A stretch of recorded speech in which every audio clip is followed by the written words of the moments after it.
পেটে খিদের চিরাচরিত জ্বালা, বহুদিন পর ভালো মন্দ খাবার পাবার আশা। তবুও তবুও সে মামার চোখ মুছিয়ে বলে, মামা, আমি মটরশুঁটির কচুরি খাবার জন্য আর তোকে কিচ্ছু বলবো না। তুই কাঁদিস না। চল, আজ রাতেই ফিরে যাই, আর এই কলকাতায় আসবো না। তার থেকে প্রধানমন্ত্রী দেখতে গেলে অনেক সুখ, সেখানে প্রধানমন্ত্রী তো দেখা যায়। চল মামা, আর কাঁদিস না, ফিরে চল।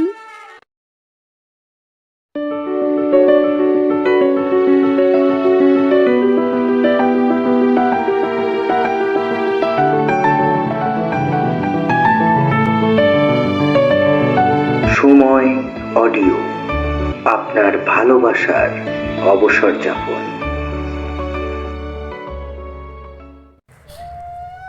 সময় অডিওর আজকের নিবেদন তাপস ঘোষের কলমে ঢাকি, কণ্ঠদানে মনতোষ, শুভময়, ঋষভ এবং সোমা, পোস্টার ডিজাইন এবং সামগ্রিক পরিচালনায় তাপস ঘোষ। তবে শুনুন আজকের গল্প ঢাকি।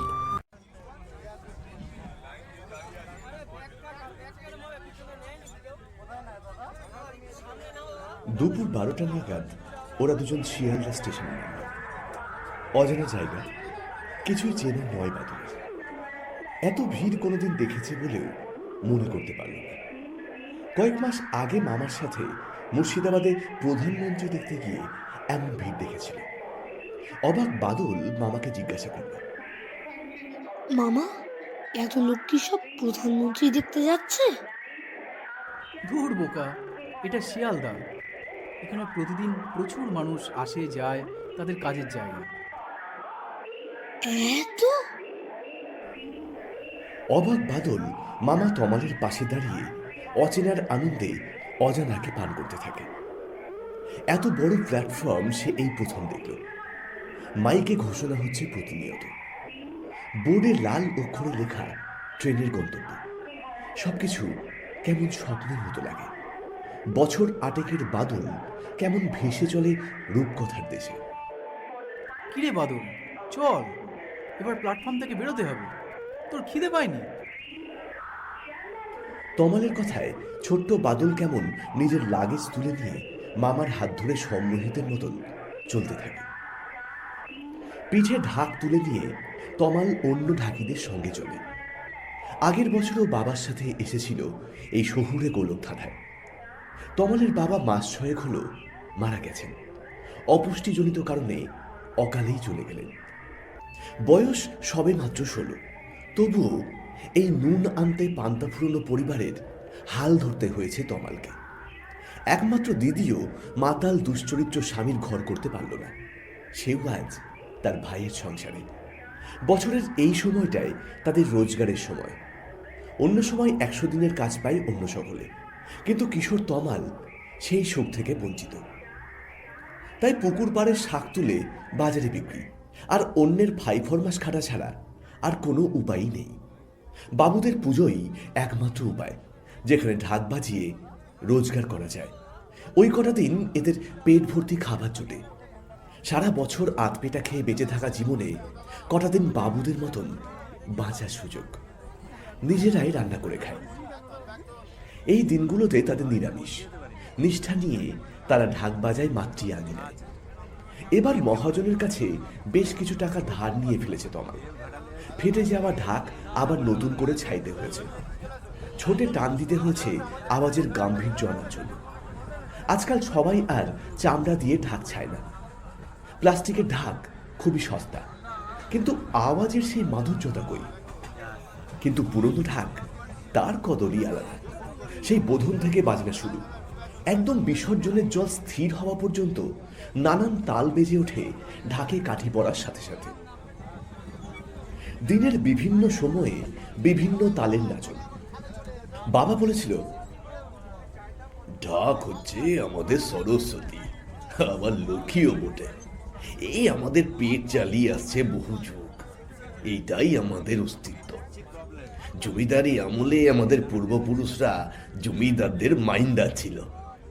তখন আমাদের এত হাঁড়ি ঢাল ছিল না, কিন্তু এখন। তাই তো তমাল ঢাকটাকে সুন্দর করে সাজিয়েছে। পেখম লাগিয়েছে মোরগের পালক আর ময়ূরের পেখমের।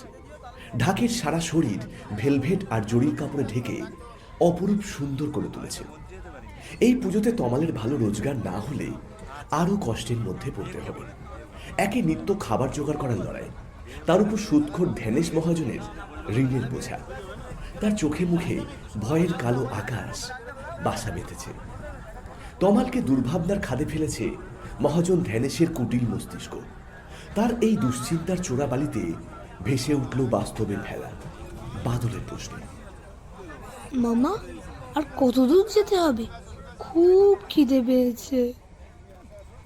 এবারে এইখানে সাধনদাদের জিম্মায় আমাদের ঢাক আর কাশি রেখে আমরা খেতে যাব। শিয়ালদার মেন দিয়ে বেরিয়ে সামনের ফাঁকা জায়গায় তাদের আস্তানা গাড়ল প্রতিবারের মতো। ওইখানেই ঢাকের বাজনা শুনে ঢাকিদের বাইনা হয় পুজো কমিটির কর্মকর্তাদের দ্বারা। কারো কপাল খুব ভালো, কারো কপালে জোটে যৎসামান্য। অনেকের প্রতি বছর একই পুজোর বাইনা থাকে। তাড়াতাড়ি খেয়ে এসে ঢাকে কাঠি দিতে হবে। বাদলের হাত ধরে হনহন করে চলল শিয়ালদার সস্তা হোটেলের দিকে। কিছুক্ষণ লাইনে দাঁড়িয়ে বসলো খাবার টেবিলে। মোটা চালের ভাত আর ডাল, সঙ্গে কুমড়োর তরকারি। ডাল মুখে দিয়ে বাদল ফিসফিস করে বলে, মামা, এই ডাল খেতে ঠিক প্যানের মতো। আমরা বাড়িতে প্যান ভাজি তো খাই। এই চুপ কর, কথা না বলে খেয়ে নে। তুই বলেছিলি পুজোতে আমাকে ভালো খাবার খাওয়াবি, এই তোর।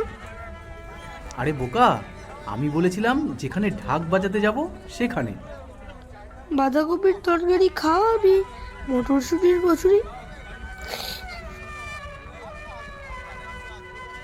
তমালের ভাতের গ্রাস আর মুখে উঠছে না। চোখ দুটো কেমন ঝাপসা হয়ে এলো। মাথার মধ্যে সারা বছরের কষ্টের দিনগুলোর ভাতের থালা বনবন ঘুরছে। ভাতের থালা ফাঁকা হওয়ার পরেও কেমন চেটে চেটে থালা পরিষ্কার করে পেট ভরানোর বৃথা চেষ্টার দিনগুলো। চোখের জলে ছায়াছবি কেমন স্পষ্ট হয়ে উঠল ঝাপসা চোখের পর্দায়। তমাল তার বাঁ হাত বাদলের মাথায় রেখে অস্ফুট স্বরে বলে, খাওয়াবো তোকে, ঠিক খাওয়াবো রে। ঢাক কাঁধে তুলে দিল তমাল। আজ চতুর্থী, খুব ভালো বাজাতে হবে। বাবুদের নজর কাটতে হবে। প্রতি বছরের এই ঝামেলার থেকে মুক্তি পেতে হবে। দেবুদার মতো চিন্তামুক্ত হয়ে বছর বছর একই পুজো প্যান্ডেলে বাজাতে হবে। ঢাকে কাঠি পড়ল, বাদল তুলে নিল কাশি। প্রায় শতখানেক ঢাকের আওয়াজে যেন যুদ্ধের সাজ।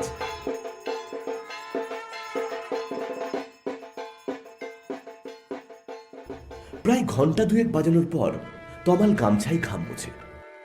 পল্টুদার মতো আরো কয়েকজন অচেনা শব্দকরের বাইনা হলো।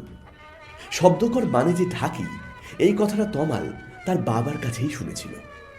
এই 2 ঘন্টার পরিশ্রমের ফল হলো না অন্য অনেক ঢাকিদের মতো। মনে ভেসে উঠল সান্ত্বনার সুর।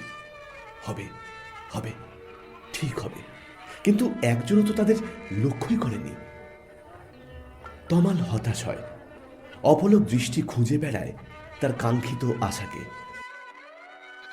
মামা, তুই এই বাজনা কোথায় শিখেছিস? দাদুর কাছে? আনমনা তমাল বাদলের প্রশ্নে মুখ ঘুরিয়ে শুধু হ্যাঁ সূচক মাথা নাড়ে। আচ্ছা মামা, এতক্ষণ কোন বল বাজালি? কি সুন্দর লাগলো। বাবার কাছ থেকে শুধু কাঠির ভাগ শিখেছি। কোনো সময় 2-2, আবার 2-4, কিংবা 4-2 ভাগে ঢাকে কাঠি দিতে শিখেছি। এর কোনো বোল আছে বলে আমার জানা নেই। এত সুন্দর বাজনা তোর, তবু বাবুরা তাদের পুজো নিল না? আরে যারা বায়না পেল তাদের অভিজ্ঞতা কত ভাব, কত বছর ধরে ওরা বাজাচ্ছে। কিভাবে বাজালে বাবুদের মন পাওয়া যায় তা তারা জানে। তোর বুঝি কোনো অভিজ্ঞতা নেই? না, নেই তো। গতবার পুজোতেও আমি বাজাইনি, বাবা বাজিয়েছিল। তাছাড়া এখন অনেক সময় আছে, আমাদের ঠিক ডাক পড়বে, দেখিস। ঠিক বলছিস মামা, আমরা ভালো খাবার খেতে পারবো পুজোর কটা দিন? এই বলে কেমন ঢোক গিলে মামার মুখের দিকে বিস্ময় মিশ্রিত সন্দিগ্ধ দৃষ্টিতে তাকায়।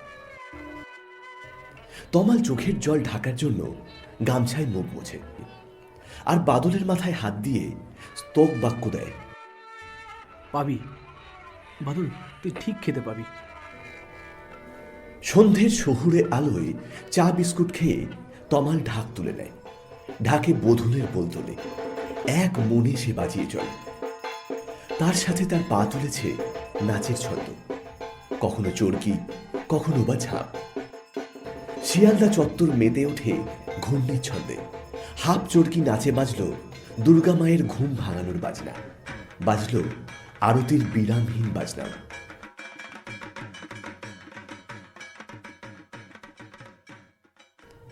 রাত প্রায় 10টা। বাবুদের আনাগোনার ইতি ঘটেছে। আরো কয়েকজনের মুখে হাসি ফুটল। তারা পুজোর শেষে বাড়ির সকলের জন্য নতুন জামা কাপড় কেনার অঙ্গীকারপত্র পেয়ে গিয়েছে। কিন্তু তমালের ভাগ্য এখনো শূন্য। কে একজন বলল, ছোট মানুষ বলে ভরসা করতে পারছে না। ওরা শুধু আমার বয়স দেখলো, বাজনার কোনো কদর নেই। মামা, আবার সেই ডাল। রাতের আকাশের দিকে তাকিয়ে চোখ দুটো চিকচিক করে ওঠে। রসনা তৃপ্তির আশায় শিশুর চোখ দুটো ধুলো ভরা আকাশে তারা খোঁজার বৃথা চেষ্টা করে চলে। পঞ্চমী বৃহস্পতিবার। লক্ষ্মী আসার আশায় বাদল তার সবকিছু উজাড় করে দেয় ঢাকের চামড়ার ময়দানে। তাকে তো পেতেই হবে, 4টে পেট। সবাই যে তার মুখের দিকেই তাকিয়ে। মা পথ চেয়ে আছে, কবে তার খোকা হাসির মুখে ফিরবে। দিদির দুর্ভাগ্যের আকাশে একমাত্র ভরসার প্রদীপ তমাল। হাতে করে কখন নিয়ে আসবে লাল পেলে শাড়ি। আর ভাবতে পারে না তমাল। শিশির ভেজা সন্ধ্যায় তমালের দুগাল বেয়ে জল গড়িয়ে পড়ে। তার পুজোর আকাশ অন্ধকার। হতাশার কালো হাত তার গলা টিপে ধরেছে। সমস্ত চেষ্টা ধুয়ে গেল শিয়ালদার জনস্রোতে। গামছা ভিজে উঠেছে সমব্যথিতে। মামা, এবার কি হবে? অস্ফুট স্বরে তমাল বলে, ফিরতে হবে। সহজ সরল বাদল দেখে মামার চোখে জল। পেটে খিদের চিরাচরিত জ্বালা। বহুদিন পর ভালো মন্দ খাবার পাবার আশা। তবুও সে মামার চোখ মুছিয়ে বলে, মামা, আমি মটরশুটির কচুরি খাবার জন্য আর তোকে কিচ্ছু বলবো না। তুই কাঁদিস না।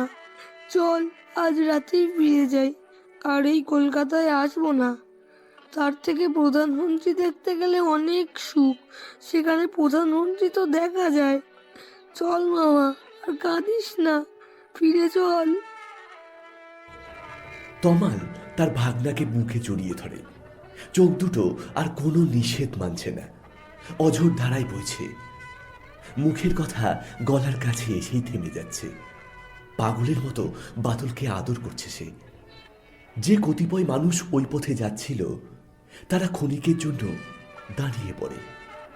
কৌতূহলী জনতা কিছুই বুঝতে পারছে না। ঢাকি পরিবারের এই ইতিহাস মানুষের কাছে অজানাই থেকে গেল। এদের তো আর চোখের জলে ভেজা পিছল পথে চলতে হয় না। ঢাক তুলে যখন দুজন স্টেশনের পথে পা বাড়ায়, ফিরে দেখার সব পথ যখন নিরাশার চোরা বালিতে ফুরিয়ে গেছে, ঠিক তখনই পেছন থেকে বাদলের কাঁধে একটা হাতের ছোঁয়া পড়ে। চুরি পড়া একটা হাত এক প্রকার থামিয়ে দেয় বাদলের পথ চলা। সে ঘাড় ঘুরিয়ে দেখে ভদ্রমহিলাকে। তারপর বিস্ময়ে তমালের উদ্দেশ্যে বলে, মামা, দেখ কে। তমালের ভেজা চোখ মাঝবয়সী মহিলাকে দেখে আর প্রশ্ন করে, কিছু বলবেন? প্রতিমার মতন মহিলা শান্ত গলায় বলেন, বাড়ির পুজোতে বাজাতে পারবে বাবা? তোমরা তো বড্ড ছেলে মানুষ। বাদল প্রশ্ন ভরা চোখে তার মামার দিকে তাকায়, যেন কখন হ্যাঁ শুনবে। তখনই তমালের অন্ধকার আকাশে হঠাৎ আলোর রোশনায়। ঝাপসা চোখে তখন আশার হাতছানি। ফুরিয়ে যাওয়া জীবনী শক্তিতে নতুনভাবে ফিরে এলো বেঁচে থাকার রসদ। কাঁধের ঢাকে এবার আবার বেজে উঠল বোধনের বোল।